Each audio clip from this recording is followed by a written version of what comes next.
విశాఖలోని NAD junction కేంద్రంగా 2015 నుంచి నిరుపేదలకు సేవలు అందిస్తున్న గోల్డెన్ ఆల్ఫా ఫౌండేషన్ మరియు హోటల్ గోల్డెన్ ఆల్ఫా సేవా కార్యక్రమాల విస్తరణపై మీడియా సమావేశం నిర్వహించారు. సంస్థ ప్రతినిధి ఆల్ఫా కృష్ణ మాట్లాడుతూ ప్రస్తుతం సొంత నిధులతో ప్రతిరోజు 50 మంది అనాథులకు ఉచిత అన్నదానం అందిస్తున్నామని జూన్ 1 నుంచి ఈ సేవలను 90 మందికి విస్తరిస్తున్నట్లు తెలిపారు. ఈ రోజు వరకు ఆల్ఫా కృష్ణ 50 మందికి భోజనం పెడుతున్నాడని సిటీలో చాలా మందికి తెలియదు.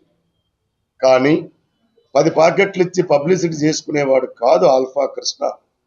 నిక్కచ్చిగా నిజాయితీగా నేను కష్టపడి సంపాదించే దాంట్లో నాకు నష్టాలున్నా కష్టాలున్నా ఇబ్బందులున్నా ఎదుర్కొని నేను అది ప్రతిరోజు కొనసాగిస్తున్నా. 90 చేయడానికి గల కారణం ఏంటి అంటే ఇంకా విస్తరించాలి. అక్కడ మేము ఇన్ని రోజుల నుండి చూస్తే 40-50 మందికి మించి రావట్లేదు.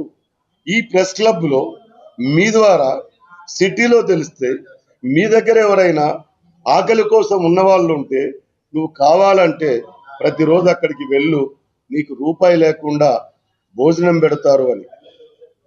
ఆ ఉద్దేశంతో మీడియా మిత్రులైన మీరు, ఈ సొసైటీలో దిశానిర్దేశం చూపించే మీరు నాకు సహకరిస్తారనే ఉద్దేశంతో ఈరోజు మొట్టమొదటిసారిగా ఆల్ఫా ఫౌండేషన్ నేను మీ ద్వారా ప్రజలకు తెలియజేయడం జరుగుతుంది తప్ప నేనేదో గొప్పవాణ్ణనో రాజకీయ లబ్ధి పొందడానికో మరే ఏరే ఉద్దేశం లేదు అని ఈ సందర్భంగా మీకు తెలియజేస్తూ మీ సహకారం, మీ ప్రేమ, మీ అభిమానం, మీ తాలూకా అన్ని సహకారాలు